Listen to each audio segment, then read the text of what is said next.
Boa noite a todos. Boa noite. Quem aqui estava na última palestra que eu dei? Estou te devendo, né? Fica tranquilo. Tá. Então, bom, para quem não me conhece, meu nome é Gerson, sou fonoaudiólogo há 15 anos. Ninguém precisa saber, né? Que já faz esse tempo todo. A minha área de especialidade é a medicina ocupacional. Então, eu atendo, sou aquele fonoaudiólogo que vai nas empresas e faz os exames de audição, tá? Mas 15 anos é muita estrada, graças a Deus.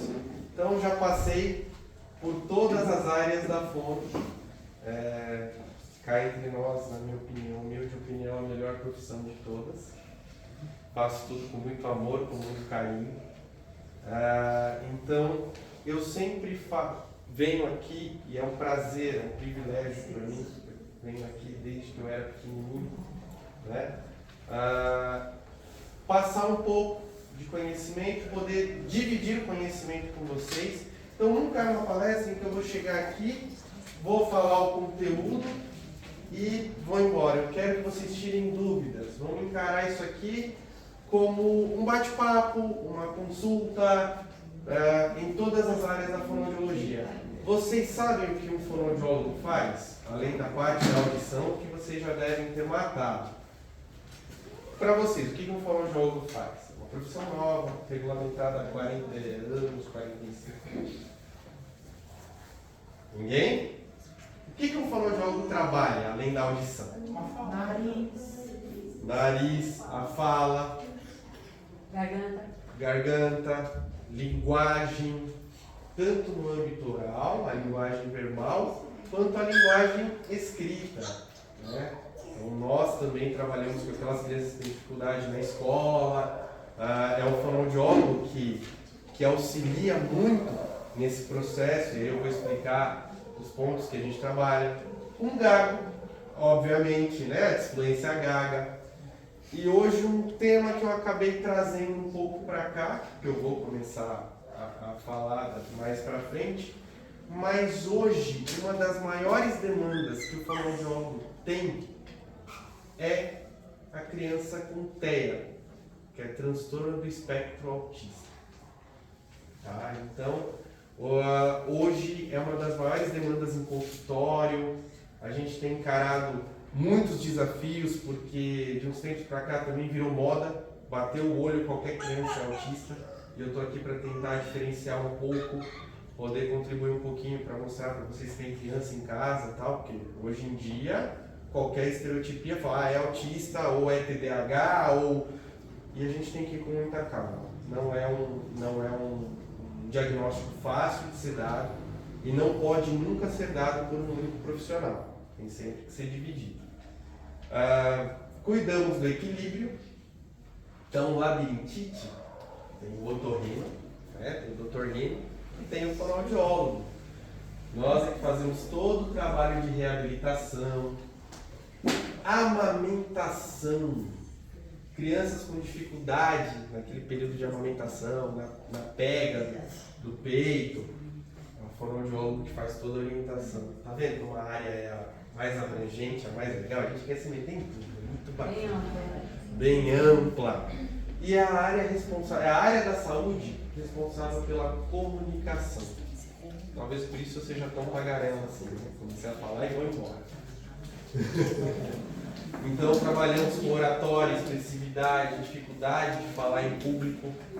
Vocês sabem qual é o maior medo do ser humano? Falar em público. Falar em público. Passou longe a morte é o segundo maior medo. Então, assim, é a área, assim, a gente pode trabalhar em vários ambientes distintos, tá? Eu vou começar a falar da audição, porque a minha área é onde eu jogo mais fácil. E aí depois a gente vai transitando, vocês vão me parando, fazendo perguntas, tá? Não tem problema, não se acanhem, por favor, tá bom? Então, a audição, ela é a porta de entrada para a comunicação, certo? Porque é ouvindo que nós aprendemos a falar. A gente só repete. Então, já vai a primeira informação aqui, quem já assistiu, né, Walter, as minhas palestras, né, Fê? as outras palestras anteriores sabe que eu brigo muito com isso, que é, por terra já cai aquela velha história do surdo mudo. Não existe surdo mudo. Existe surdo. Tá? Ele não consegue replicar os sons da fala porque ele não consegue ouvir com precisão sem o auxílio terapêutico. Mas pisa no pé dele para você ver se ele não grita. É 2 minutinhos, né? Então, mudo é tudo aquilo que não produz som. Ele produz. E a comunidade surda não gosta de ser chamada de deficiente auditivo, tá? E surdo mudo jamais. É surdo, ponto, acabou. Toda a palestra reforço isso, porque é a maneira correta que eles gostam de serem chamados. Nem portador de deficiência. Não existe pessoa portadora de deficiência, então ela não pode deixar a deficiência dela em cima do balcão e sair andando. Ela tem. Né? Então, são alguns termos que a gente usa, ainda mais hoje em dia, que a terminologia é tão importante que a gente tem que tomar cuidado com tudo que fala, né? Então é por isso que é bom a gente sempre procurar a terminologia correta, tá bom? A perda de audição, ela é obviamente a doença auditiva mais frequente, porém não é a única, né? Existe aí também a labirintite, eu também vou passar por ela ali. Como é que a gente lida com a perda auditiva? O que eu faço para não ter a perda auditiva? Vamos lá? Muita coisa, né? Muita coisa. Dentre elas, você tem alguma coisa para arriscar? O fone de ouvido, né? Evitar o fone de ouvido. Som muito alto. Som muito alto, exatamente. Barulho de máquina. Barulho de máquina, ou EPI aí, ó. De fábrica. Deixa ela. Então, qual é o melhor jeito da gente não ter a perda auditiva? Proteger a audição. Evitar. Tem remédio? Perda de audição? Não tem. Tem tratamento? Malemar, que é o aparelho auditivo. Sabe que o aparelho auditivo, além dele ser muito caro, a qualidade dele é péssima. Por melhor que seja a nossa tecnologia, por mais avançado, ele ainda tem uma voz metalizada, uma voz de robô. Então, como audiologista, um especialista nessa área, qual que é o meu objetivo? Fazer com que vocês comecem a perder a audição lá para os 90, 95 anos. Aí tá beleza, né? Começar a perder com 90, 95 tá ótimo. Então, o meu trabalho justamente é esse. Quando eu vou nas empresas, é brigar para a galera usar o protetor, o pequenininho, o plug, ou o grandão, a concha. É falar para todo mundo, evitar o fone de ouvido, mas eu sou um fono realista. Nos dias de hoje, tem como eu falar para a galera não usar fone de ouvido, ainda mais a galerinha mais jovem? Não tem. Então, o que eu prefiro fazer? Eu dou a orientação meio cá, meio lá. Eu dou a meio certa, a meio errada. Já que é para usar fone, não usa o pequenininho, aquele que vai no final do ouvido. Usa o head. Aí você vai falar assim, tá. Sabe essas curvinhas que a gente tem aqui no ouvido? Elas servem para captar o som. Não é só para colocar piercing, não. Tá? Então, quando a gente capta o som usando o tipo head, a tendência é que eu escute melhor. E aí, eu escutando melhor, eu vou fazer o que com o volume? Abaixar. Então, olha só. Só aí já prejudica menos.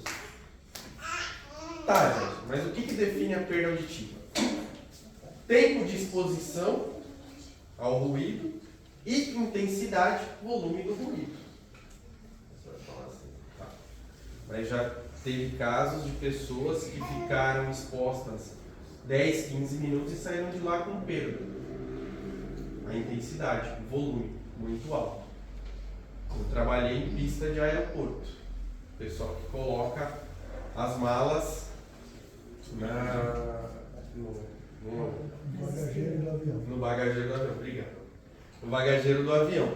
A vida útil de audição deles é de 6 meses. Isso que eu estou falando da parte auditiva. Porque o físico é de 2 anos.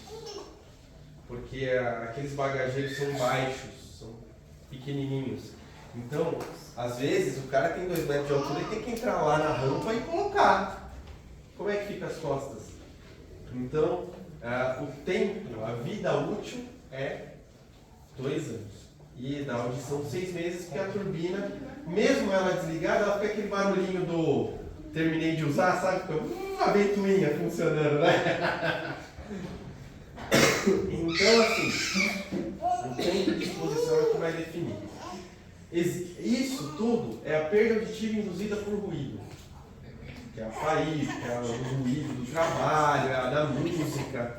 Existem outras perdas. Existe a presbiacusia, que é o envelhecimento da perda do ouvido. O vizinho também, quando tem gol. Não é? Quando o vizinho, quando tem gol do Palmeiras, ultimamente tá tão difícil. Oh. Mas quando tem gol do Palmeiras, o vizinho grita, né? Incomoda.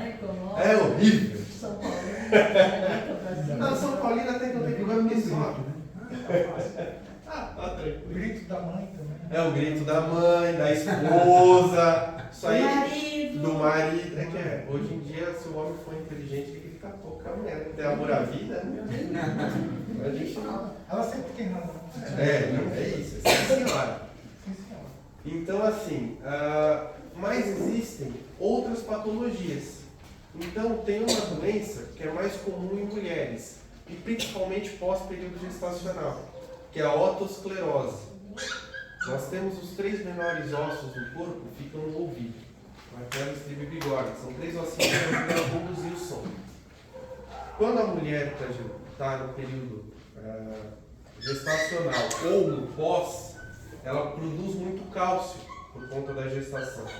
Então a tendência é que ela pode desenvolver uma patologia que esses ossinhos, devido ao excesso de produção de cálcio, eles se calcifiquem, né? Fiquem mais rígidos, e aí com isso ela passa a ter uma perda de audição. Quando eu comecei na fono, não tinha tratamento. Hoje já existem técnicas que possibilitam a reabilitação de 90% a 95% dos casos, que é a cirurgia. Tá? Essa é uma patologia que tem tratamento. A perda auditiva induzida por ruído não tem. O tratamento é 5-1. Certo? Tá, e como é que eu sei que eu tenho perda auditiva? Geralmente a gente não sabe. Quem sabe é marido, a esposa, a mãe, sempre os familiares quando falam assim, a TV tá alta. Ou no telefone, você fala o primeiro, hein? Aí você já começa a ficar atento. A pessoa está falando, você pede para ela repetir uma vez. Se você precisar pedir para que ela repita pela segunda vez, já liga o sinalzinho de alerta. Tá? E tem um sintoma que é o mais chato de todos, que é o zumbido. Tem aqui alguém que tem um apito, um zumbido zoado no ouvido? Tem? Como é que ele é? Ele parece um mosquitinho ou uma panela de pressão? Uma panela de pressão. Uma panela de Por pressão. que eu tenho? Porque eu já tive o tímpano perfurado. Aí sabe o que é o zumbido? Nada mais é do que um alerta do corpo falando que tem coisa errada. É o próprio corpo avisando. Então, gente, tem coisa errada aqui, para, vamos fazer exame. Então, o nosso corpo ele é tão fantástico, ele é a máquina perfeita criada por Deus, e ele tem vários mecanismos de defesa. A gente que não fica atento a isso, né? Mas o zumbido, ele é um sinal de que o ouvido tem uma alteração. E como arruma esse zumbido? Então, como arruma esse zumbido? Não arruma. Faz o resto da vida. Perda de audição não tem cura. O zumbido é um sintoma causado pela perda de audição. Então, salvo raras exceções em que o zumbido ele é causado por alguma alteração metabólica. Então, alteração hormonal ou cardiopatia. Então, às vezes a pessoa tem pressão alta. Então, essas doenças fazem com que também, porque o ouvido ele é a parte que menos leva sangue no corpo. E ele é responsável também pelo equilíbrio. Se ele leva menos sangue e ele não é um órgão vital, quando a minha pressão está alta, os vasos que ficam no ouvido, na cóclea, são bem fininhos. Eles não estão preparados para receber a quantidade de sangue que vem quando a pressão está alta. O que acontece com o ouvido? Ele começa a trabalhar demais. Trabalhando demais, o que acontece? Ele fica acelerado. Ele trabalhando demais, ele manda a mensagem errada para o cérebro da localização e eu tenho a tontura. Quando a pressão está baixa, ele não é um órgão vital. O corpo entende que ele precisa preservar coração, fígado, rins e pulmão. O que ele faz? Larga o ouvido e corre pra lá. Larga o ouvido e corre para lá. O ouvido sem sangue, ele não consegue mandar informação para o cérebro. O que acontece comigo? Eu tenho mais mais. Então, olha só como o ouvido ele é tão importante para nós, né? Outra coisa, se vocês saírem com 2 informações daqui, eu me dou por satisfeito, tá tudo certo, ano que vem eu volto, tento mudar um pouquinho mais o tema e tá tudo certo. Mas eu quero que vocês saiam daqui com 2 informações. A do surdo, para a gente usar a terminologia correta. E a próxima é a forma correta de higienizar o ouvido. Não pode usar cotonete. Tá proibido. É isso aí.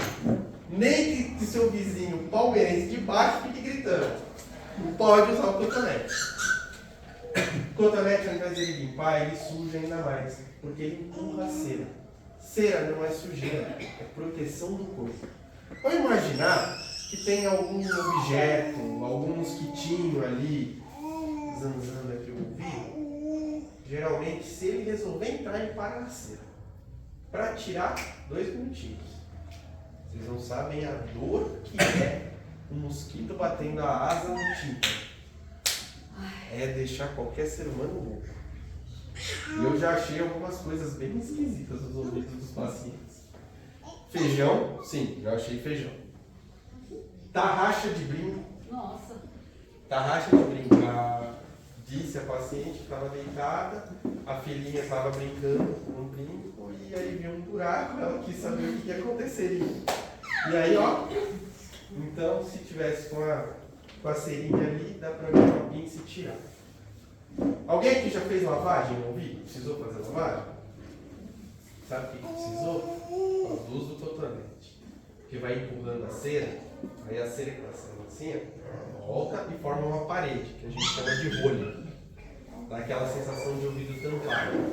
Aí vai no torrino, otorrino, não farmacêutico. Pelo amor de Deus, o farmacêutico está proibido de fazer lavagem, hein, gente? Não pode, tá? Porque o alto índice de casos de gente que entra com o ouvido tampado e sai surdo, tá? É muito alto, tá? O que acontece? Vai pingar o cerumim. Por que o cerumim? Para deixar a cerinha mole. Aí vem o otorrino, esguicha para sair a cerinha, tá? Tem um aspirador também, né? Então, Né? Da mestre você disse que meu filho. hoje a gente já está evitando, sabe?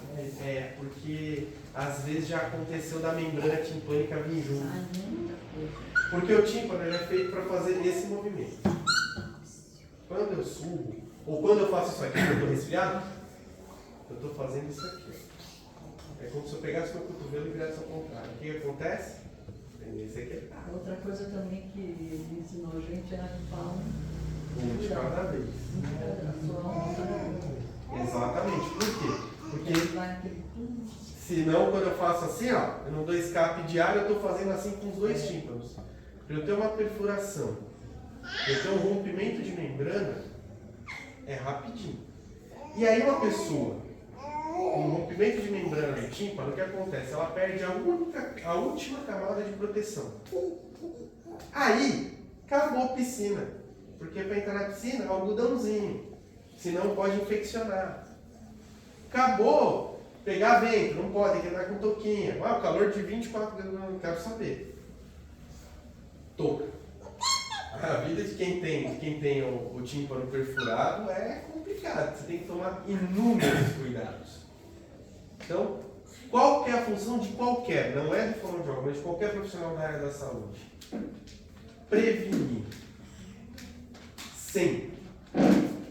Uma coisa que a gente nunca faz, a gente faz a revisão preventiva do carro, a gente faz manutenção preventiva da casa, mas a gente nunca faz a manutenção preventiva do corpo. Vocês já repararam? Ah, eu vou no médico, mas só quando tá doente. Quando vai, né? É, Quando vai. quando vai. Mas, claro, estou falando aqui cá entre nós, eu também não faço a revisão preventiva a cada 6 meses, é anual. E olhe lá! Olhe lá! Então a gente tem que tomar bastante cuidado. Gente, vamos cuidar da saúde. Sabe, é o bem mais precioso. E a gente só dá conta quando não tem, né? Quando a pessoa tá mal, tá doente, é que ela fala, ai, tudo pela saúde, tudo por... Então, sempre a prevenção. Todo profissional da área da saúde prega a prevenção. Na faculdade a gente aprende. Atenção primária, saúde. Terciária, já deu ruim, está muito doente, não tem muito o que fazer. Tá? É só tratar. E o ouvido também não dói somente por conta do ouvido. Eu estou aqui assim. Obrigado pelo gancho. Já Depois, faz parte, já virou um acessório essa dor. depois a gente faz aquele acerto pelos ganchos que vocês estão vendo. O que acontece? Dor de garganta e dor de ouvido sempre vão estar juntas. Mordida. Por quê? Nós temos aqui um canalzinho que liga a garganta ao ouvido, que é chamada de tuba auditiva. Então, toda vez que o ouvido inflama, a tuba está inflamada. Vai doer a garganta. Toda vez que a garganta inflama, a tuba está inflamada. Vai doer o ouvido. Se eu tenho, vocês conhecem alguém que tem bruxismo, que tem mordida cruzada, que a gente chama, aquela tensão aqui, o ranger de dentes, né, dona Fernanda? Precisa cuidar disso. Não adianta ir só no bucomaxilo, tem que ir no fundo. Bucomaxilo cuida de estrutura dura, dente, osso. Fono cuida de estrutura mole, músculo. Não usei o melhor dos exemplos, mas tudo bem, vocês entenderam, né? Músculo. Não adianta eu alterar toda a minha estrutura usando o aparelho, aquele aparelho para dormir do bruxismo, se eu não adequar meus músculos para segurar a mordida daquele jeito. E aí o que acontece? A minha mordida, eu fazendo assim toda hora, eu estou tensionando a minha tuba auditiva. Ela vai ficar sensível, vai inflamar, vai me dar dor de ouvido. E é horrível. Dor de ouvido repetidas vezes pode causar perda auditiva. E é uma dor assim, é muito chata. Então assim, olha só como o fone transita em tudo, né? Tem que procurar. Vocês também já viram provavelmente aquela pessoa que passou anos usando o aparelho, passou um tempo, tirou e falou, ei, tô de alta. Passa um tempo, o que acontece? Tem que voltar a usar o aparelho. Por quê? Porque não foi pra gente. Então, o dentista mandou, fez, cuidou de toda a estrutura dura, mas o músculo não tem força para segurar. Então, vai voltar. Dentição. Vai voltar aqui, ó, linguinha para fora. E, geralmente, a língua é a maior vilã da boca. Porque ela é o músculo que mais tem força. A fofoqueira, então, nem fala. Porque é ela que empurra, geralmente, o dente para frente. É a língua. Posição de língua. Quem corrige posição de língua não é dentista, não é aparelho. É fora. Tá? Hoje, quem está sempre nas maternidades fazendo teste da linguinha é o fono. Para ensinar como é que pega, a pega do seio. Tudo tem o posicionamento da língua correto para a criança aprender a engolir, para aprender a deglutir. Tá? Vamos lá. Falei da garganta, falei do ouvido. Gente, alguma dúvida? Senão eu vou desinvestar aqui. Pode? Ninguém? Tá maçante? Vocês querem que eu faça alguma coisa? Sapatei? Não? Tudo certo. Bom, quem tem criança pequena aqui? Em casa.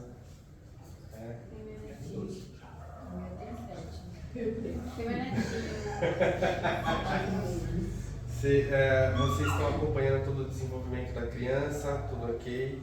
Vocês têm visto, eu não sei se chegou ao conhecimento de vocês, parece que apareceu um boom de autista, né?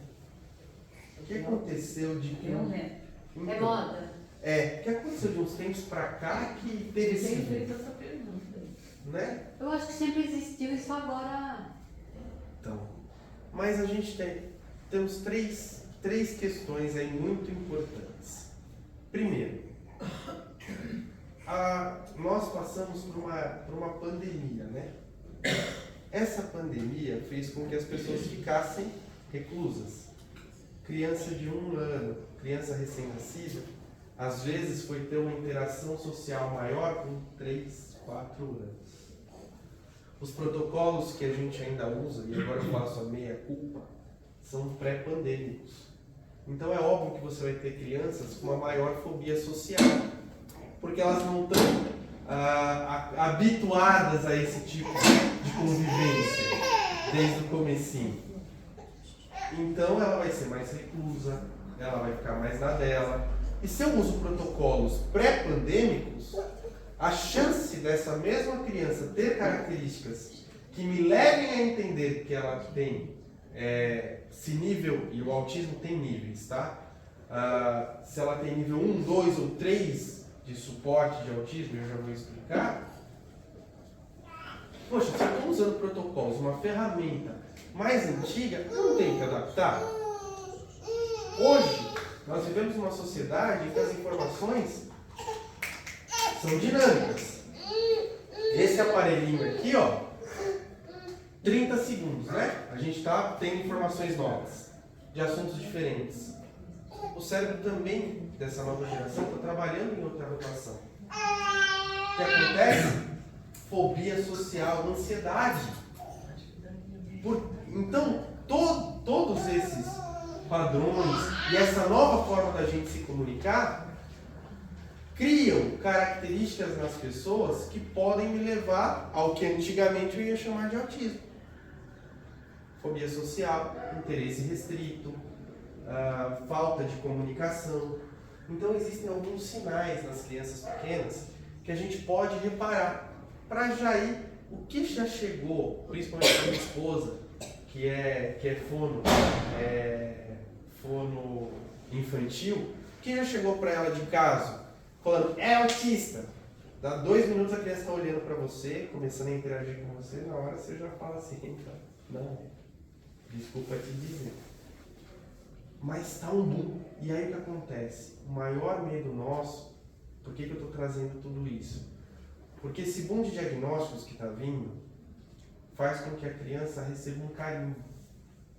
E aquele carinho limita ela para a vida. Ah, fulano de tal não comunica bem. Ah, mas ela é autista. Isso tem trazido para nós muita dificuldade. Não pode banalizar um diagnóstico tão importante quanto esse. E mesmo que o diagnóstico seja preciso, existem vários tipos, vários níveis de autismo. Existe o nível 1. O que é o nível 1? A pessoa ela tem grandes características, porém, ela não é aquele que a gente tinha lá atrás, como a criança autista, que é aquela que fica no canto da sala, fazendo assim, balançando as mãos repetidas vezes, andando nas pontas dos pés. Que é o nível 1 de suporte que a gente chama. O que é o nível 1 de suporte? É a criança que vai ter uma dificuldade de interação social. Ela vai ter uma dificuldade em criar amizades. São coisas bem pontuais. Por que nível 1 de suporte? Ela não precisa de muito suporte para ter uma vida.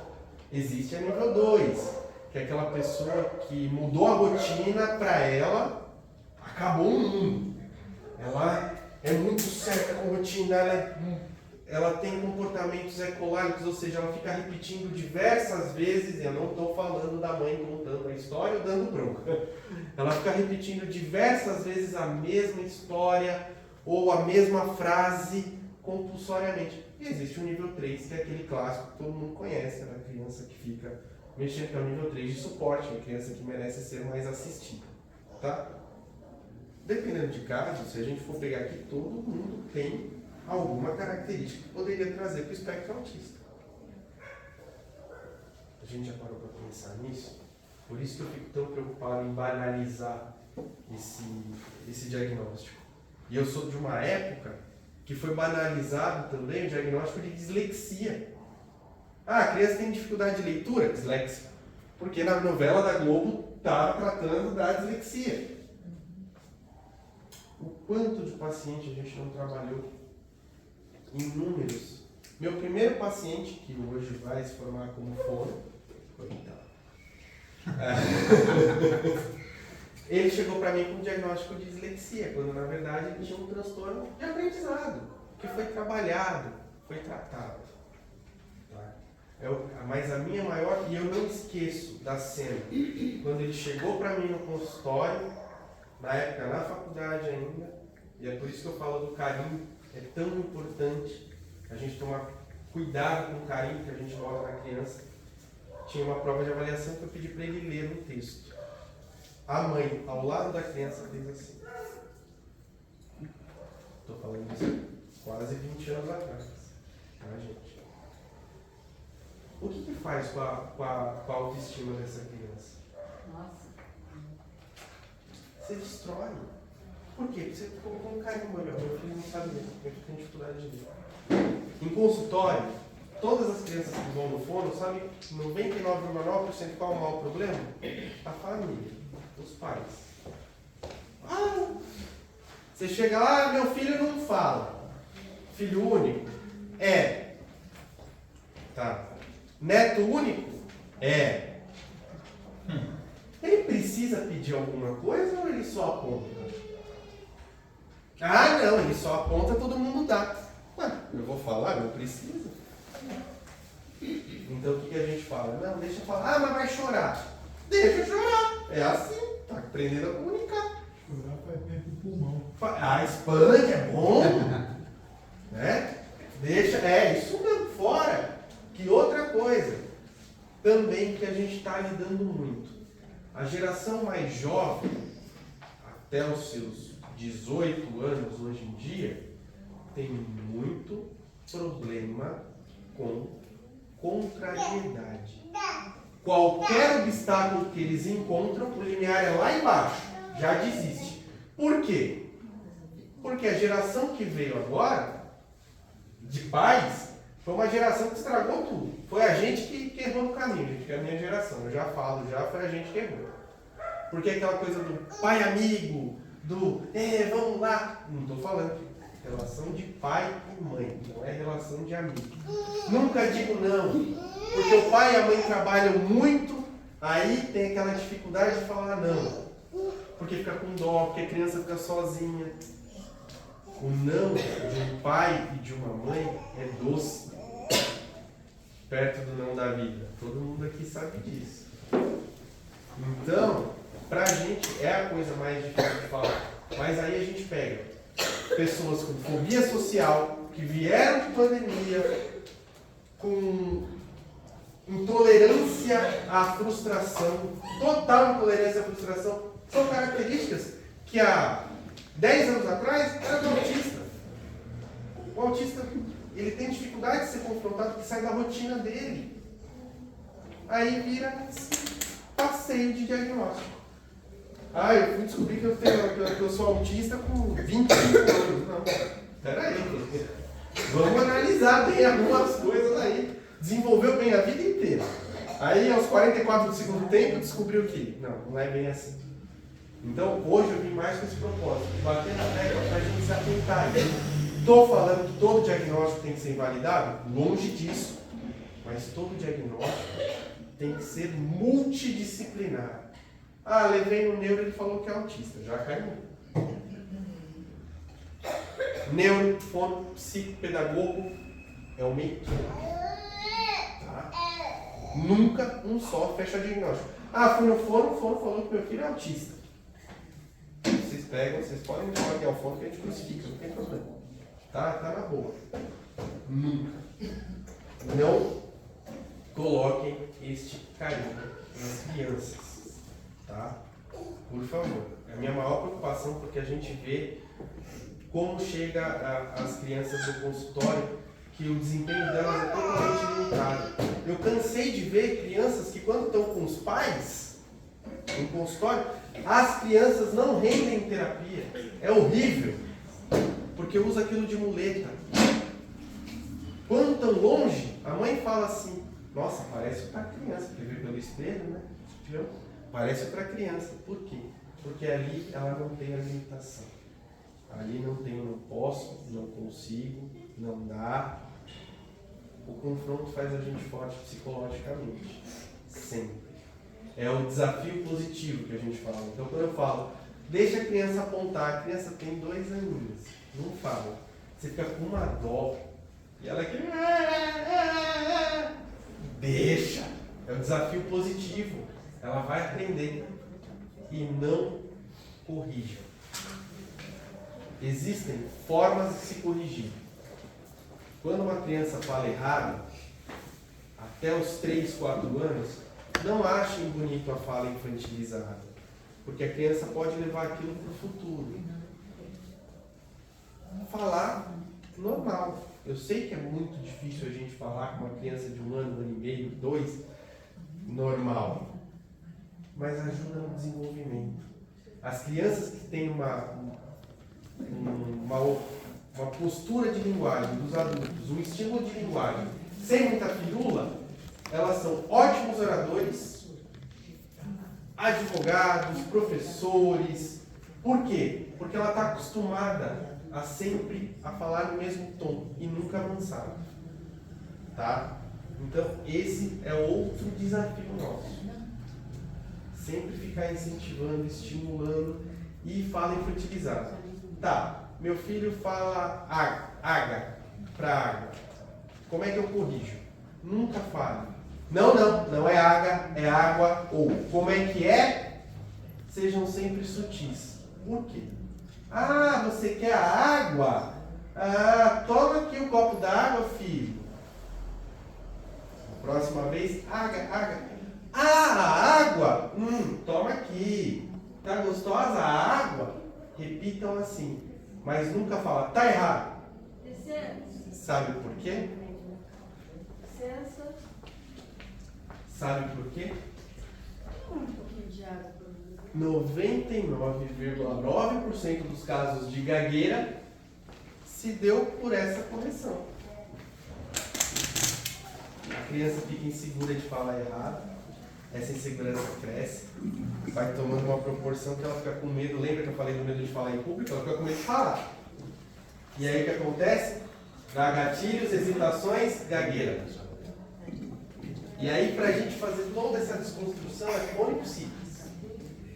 Só tem uma gagueira que eu aceito, que é a gagueira fisiológica, que é quando a criança tem 4 anos, 4 a 5 anos, que é quando ela começa a ter contato com a escola, com a escolinha, e aí ela entra assim, doida para contar as coisas, as atividades em casa, e aí ela começa a gaguejar. Mas tudo bem, é esperado, é uma ansiedade do novo, do querer passar a rotina do dia, que é a gagueira fisiológica que o fono assim.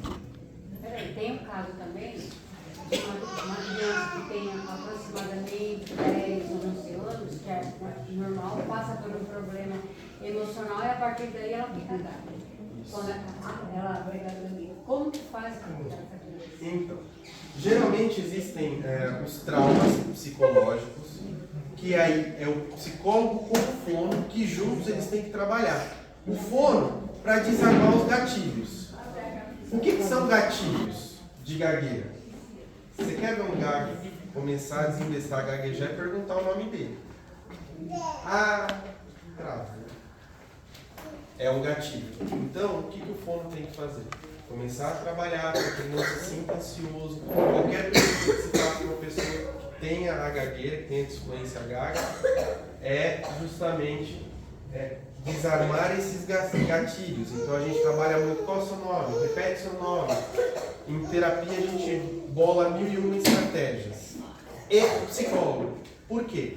Para que ele não dê mais relevância ou para que ele consiga aceitar ou adequar ou ressignificar aquele trauma que disparou. Além da gagueira, existe um trauma pior que é a mudez seletiva. Que às vezes pode, por um trauma, a pessoa nunca mais falar. E ela não tem nenhuma alteração estrutural. O autista grau 3, que ele é não verbal, pode acontecer de um trauma com ele ou não? Não. Ali já é uma condição fisiológica dele. Então aí a gente trabalha e hoje existem terapias que a gente consegue fazer com que ele se comunique, porque A função do fono não é fazer a pessoa falar, é fazer ela se comunicar. E existe a comunicação não verbal. Que a gente, uma das estratégias, nós montamos um álbum em que ele aponta, por exemplo, banheiro, sala, televisão, ele vai apontando. Mas esse é o grau 3 de suporte, né? Então ele precisa de muita orientação. Dificilmente ele vai ter uma vida que a gente considera dentro dos padrões de normalidade, né? Mas nunca por um trauma, tá? Porque ele já tem uma condição associativa, tá bom? Autismo desenvolve? Eu ouvi um médico falar isso que eles podem desenvolver, gente. Autismo não desenvolve. A pessoa já nasce com essa condição neurológica. Tá? Mas aí eu ouvi um médico falar que por isso que a gente tem que tomar muito cuidado e estar sempre se atualizando. Ah, mãe, ó, ele não é autista não. Por enquanto, vamos ver se com 4 anos a gente... É que eles dão um indício já desde pequeno, né? Tem a seletividade alimentar, tem toda uma questão do autismo. Exato. Existem inúmeras características, né? A seletividade alimentar, problema com rotina, fixação em um único assunto. Então eles são experts, dificuldade em socialização e uma das coisas, assim, por exemplo, entender o abstrato, a ironia, as figuras de linguagem, né? Eles têm também muita dificuldade, medo do novo.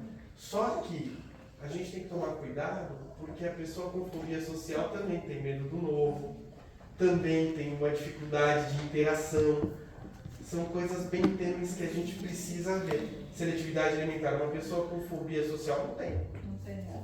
E tem muito, porque tem muito adulto que fala, eu acho que eu sou autista, mas come de tudo. O autista não, ele é tudo muito seco, então é muita característica mesmo de autismo. Exato. E todos são do mesmo jeito. É um padrão, não é? Então, só que você concorda comigo que está tendo muita banalização do diagnóstico? Aquilo me espanta de uma forma, eu sou um fono já que me dá umas ursas aqui no estômago, tá? Dá uma coisa assim, um reverter. Então por isso que eu sempre falo. Professora? Nutricionista. Ah, então pronto. Então você sabe que botar o carimbinho, né? É complicado. É muito complicado, gente. É uma coisa que mexe muito comigo, porque eu já vi crianças terem um atraso no desenvolvimento durante o período terapêutico por conta disso. Porque a gente se matava em sessão. Lá vai, pra vocês terem uma ideia, quando eu trabalhava com criança, eu ia vestido de super-homem, de Naruto, de tudo que vocês possam imaginar. Né? Eu já entrava de Batman. Era uma beleza, adorava. Parei que tô ficando velho, aí você não aguenta mais atender 12 crianças por dia. Mas assim, aí você se matava, a criança saía aqui, ó. Entregava pros pais, os pais falavam, foi, não melhorou, não parece que melhorou. Gente, isso aqui não é um robô, não dá para baixar um chip para criança programa novo, não vai rolar. Então, a terapia fonoaudiológica, para todos os casos, adulto, criança, ela leva tempo. Tempo correto? Tempo? Não. Cada ser humano é único. Já aconteceu de uma criança em 3 sessões eu dar alta. Já aconteceu de crianças com a mesma alteração eu ficar 2 anos, 2 anos e meio. Então varia muito de pessoa para pessoa. E é isso que a gente não está considerando mais. A gente não está levando em consideração a individualidade do ser humano. Está todo mundo querendo padrão, robô. Não é assim. Tem que fazer a leitura do ambiente, tem que ver se a família estimula. Tem que ver se a família é participativa. Se não for, a coisa também não anda. Não adianta deixar lá 1 hora com fono e falar, só faz exercício aí, ó, 1 hora por semana. É igual a academia, quanto mais você treina, mais rápido. Meus pacientes chegavam para mim e falavam assim, tudo bom, tudo jóia, hoje é só a primeira sessão, eu não vejo a hora de você ir embora. Porque é sinal de que você melhorou e eu fiz bem o meu trabalho. Não vejo a hora de você ir embora. Não é verdade? Qual que é o maior carimbo do meu trabalho? É o número de altas que eu dou, não o número de pacientes que eu tenho. Com exceção da área ocupacional, que aí é legal ter bastante paciente. Você sabe que a gente está fazendo bastante exame. Então assim, gente, muito cuidado. Outra coisa, existem padrões, depois se vocês quiserem eu disponibilizo, tá? Uma tabela com o desenvolvimento correto da linguagem infantil. Eu acho legal todo mundo ter para acompanhar. Porque assim, às vezes vai no pediatra, a criança não está falando, o pediatra fala assim, espera fazer 4 anos. Você vai fazer essa tabela e eu tenho, eu dar te pra mando. gente? Ah, Isso, legal. eu te Eu mando. distribuir aqui pro pessoal, tá? Até, minha filha vai fazer 3 aninhos, só que ela ainda fala com ela, é normal, né? Tipo, me chama de Fabiana, tudo que é F, ela puxa muito com F. Ela faz troca. É, Usou muita mamadeira? Chupeta? Não, mas mamadeira sim. sim. Até hoje? Uhum. Chupadeira? Não. Não? Essa troca é importante levar no fono. Por quê? Calma, não precisa ficar preocupado. Faz uma avaliação, porque às vezes a língua, por conta do uso da mamadeira, ela fica flácida. Então a língua fica molinha. E aí não sai e ela tem dificuldade de diferenciar os dois sons. Sabiana para Fabiana. O ponto de articulação, o modo de fala, ele é diferente, né?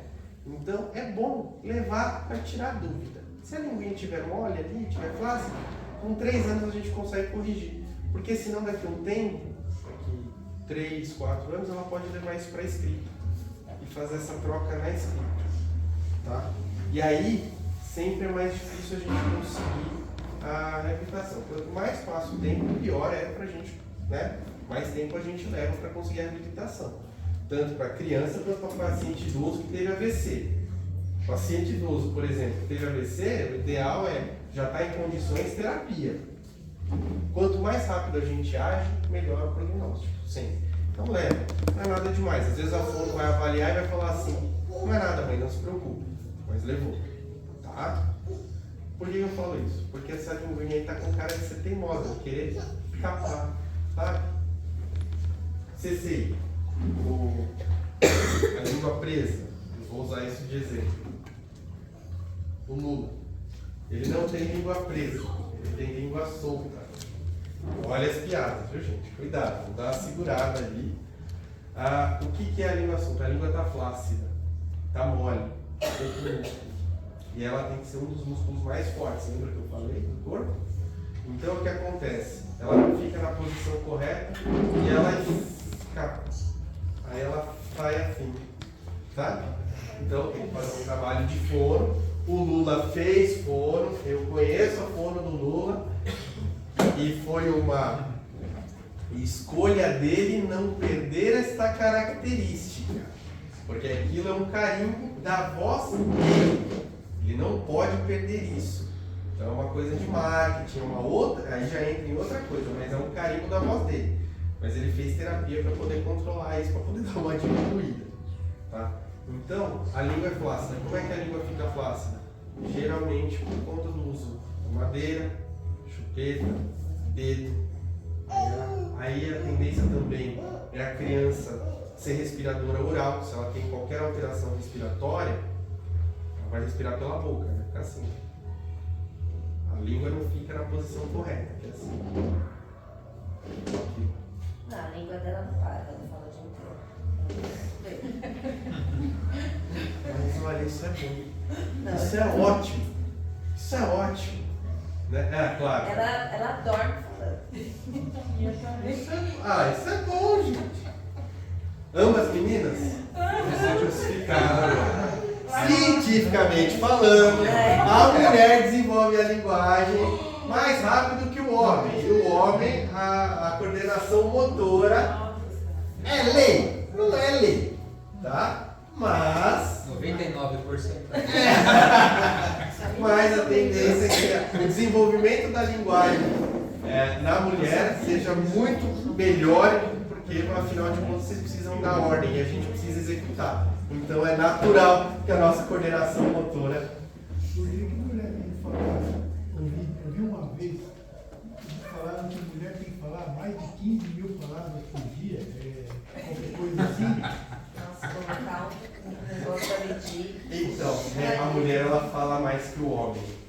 Muito mais. Ela fala mais que o homem.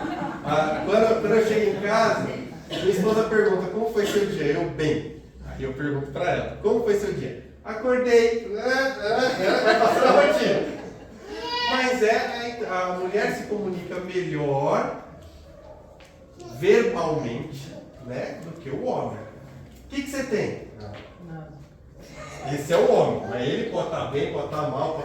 Quando a mulher fala nada, rapaz, nosso mundo caiu. Já era, estamos mortos. Então, assim, a mulher, até se a gente pegar também, a mulher, o poder de comunicação dela é tão bom, tão grande, que sem ela, assim, imagina os homens.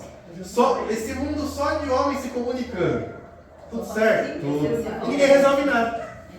Deixa passar. Então precisa ter uma mulher para traduzir. Então hoje você não Então pode gastar hoje, viu, Fernando? Um dos motivos da gagueira do homem é a mulher. Você chega, a mulher, e aí, meu Deus, Você falou coisa errada. Mas aí não tem foro que salve. Aí é advogado, dependendo dos casos. Entendeu, gente? Então assim. Oi.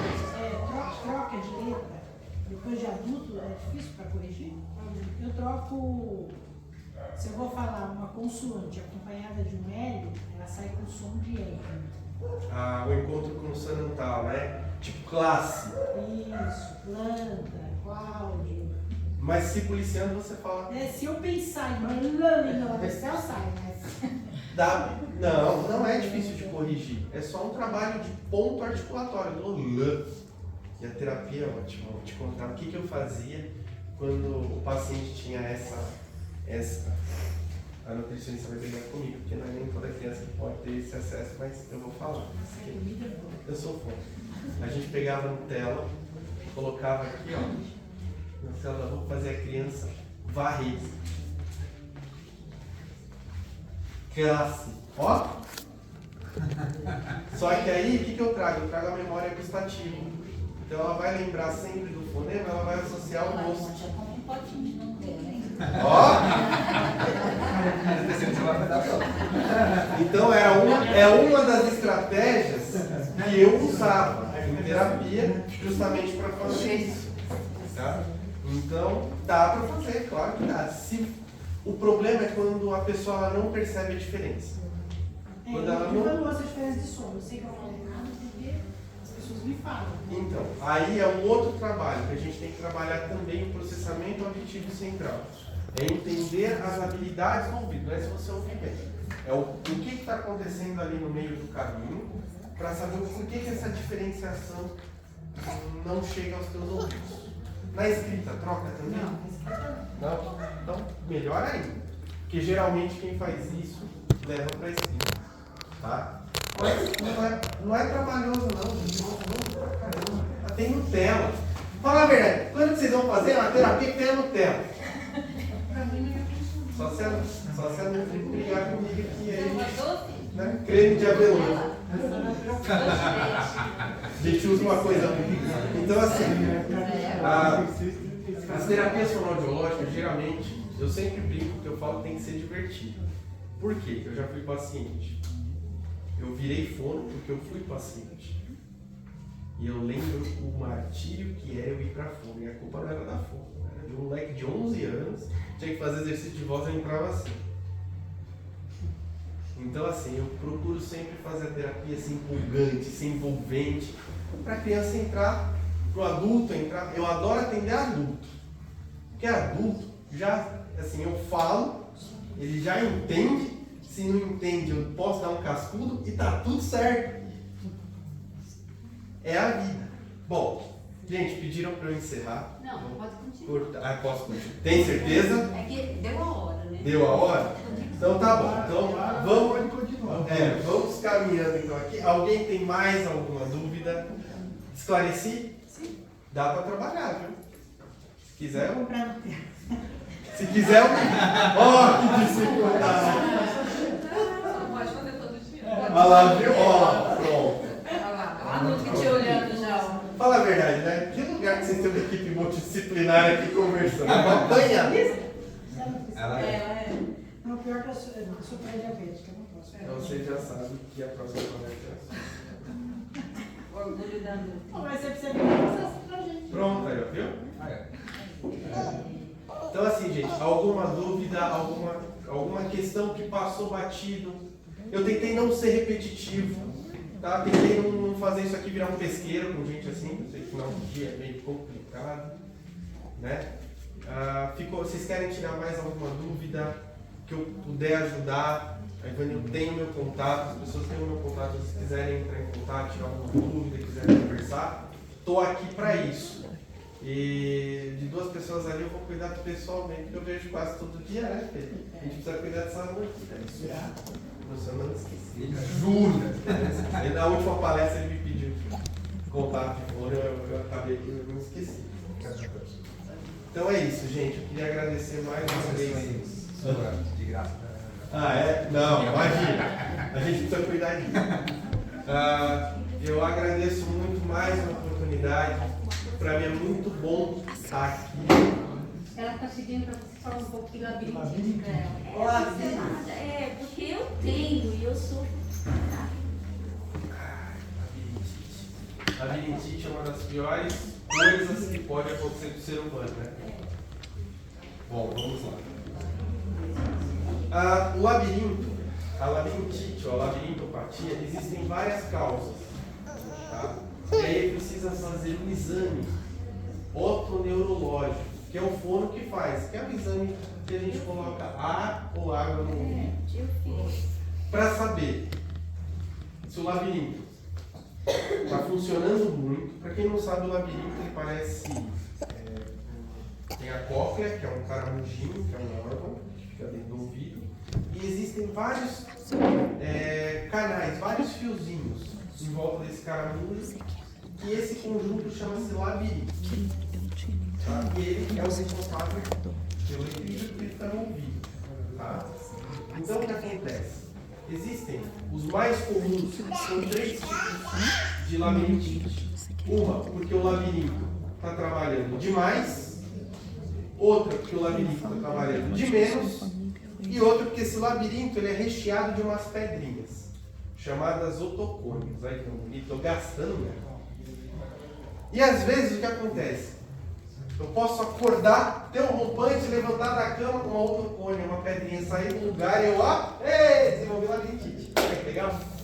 Aí tem que ir no fono, não adianta ir no otorrino, porque o otorrino não vai saber fazer.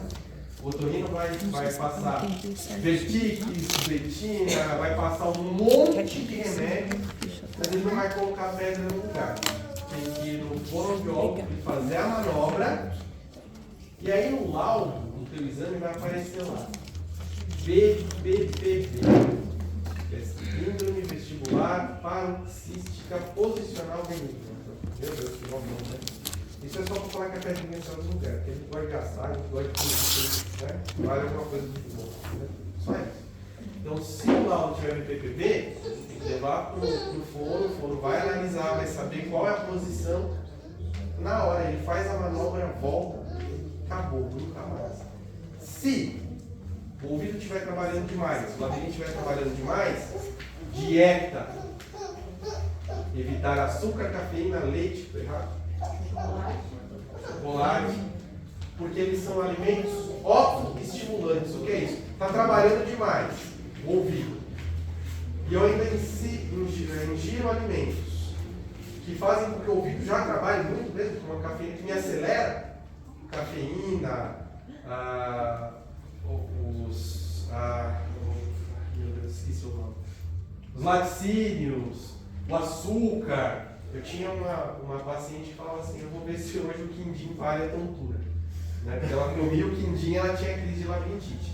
Então a gente precisa analisar de acordo com o laudo do exame para fazer a terapêutica correta. Sempre o fono com o otorrino. Porque o remédio ele vai ajudar a cortar os sintomas. Mas o fono ele vai elaborar exercícios que vão fazer com que eu treine esse labirinto para que se ele estiver trabalhando demais, ele trabalhar menos. E se ele trabalhar menos, para que ele trabalhe mais. Então o fono consegue fazer. Um dos exercícios, por exemplo, para quando o labirinto trabalha pouco, é fazer o paciente pisar, andar no colchão.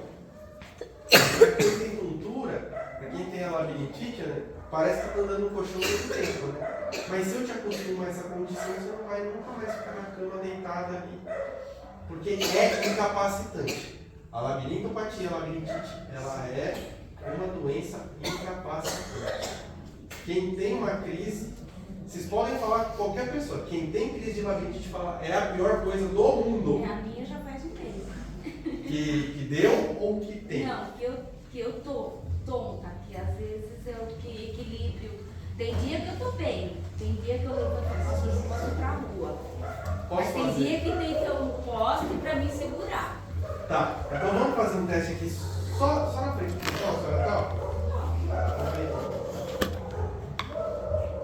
Duas mãos, né? Se cair, vocês vão ficar bem baixo.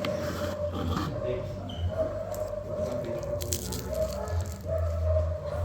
Um dos testes que a gente faz para saber se a pessoa tem labirintite ou não é o teste de Rumba. Põe a mão assim, junta os pés, fecha os olhos.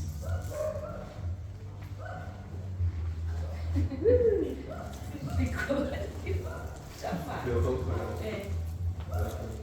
Não vale querer cair só pra ele Já sentir pode? nada, hein? Já pode, né?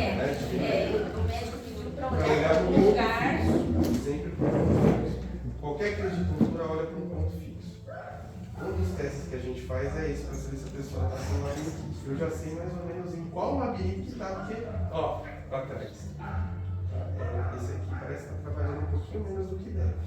Então a gente tem que fazer o exame, eu tenho que olhar o laudo desse ali para a gente ver. Mas o ideal é que tome a medicação. O médico passou algum? Passou. Toma, se tiver enjoo, toma Plasio ou toma Tramil para controlar o enjoo, tá bom? Mas tá aí, tá presente, a gente tem que ficar de olho. Ele ainda não foi embora, que eu caí um tombo aqui, acho que a experiência deve ter comentado, e depois disso deu uma crise bem forte. Provavelmente vai aplicar que deve ter gerado um trauma aí e deu uma bagunçadinha, a gente precisa ver segundo o exame. Se tiver exame depois,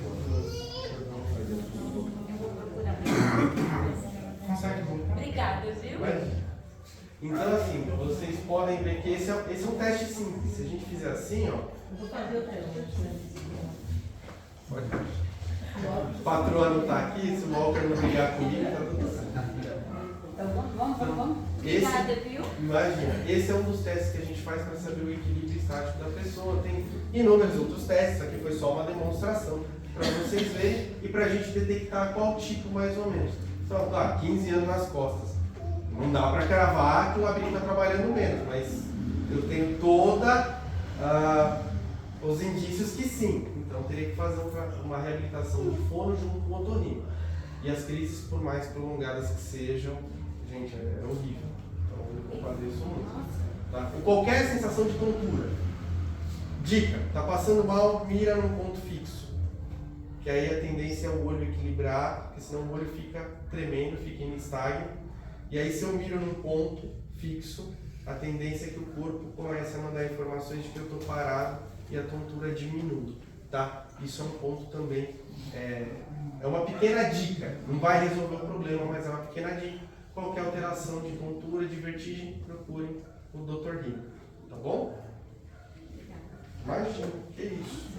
Então, gente, acho que por hoje é só. Pena, né? Queria agradecer mais uma vez a presença de todos vocês e espero ter atendido um pouco as expectativas de vocês. Tá bom? Muito obrigado, viu?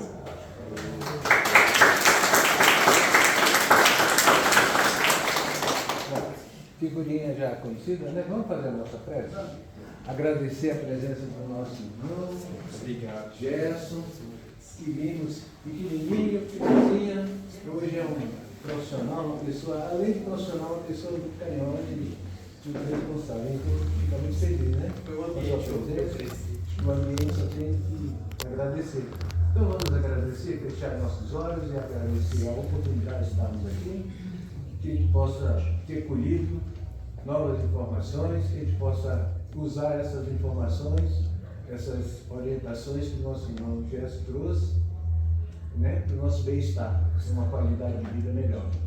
Então vamos fazer a nossa prece de encerramento, agradecer ao nosso Pai, Criador, aos benfeitores espirituais desse lar, a acolhida que tivemos, esse momento que passamos juntos, que possamos sair daqui fortalecidos, rejuvenescidos, e que a gente possa continuar a nossa jornada evolutiva, confiando que Deus sempre nos ajuda, nos protege, nos ampara, desde que a gente possa pedir de coração nas nossas orações, com certeza a resposta virá no momento certo.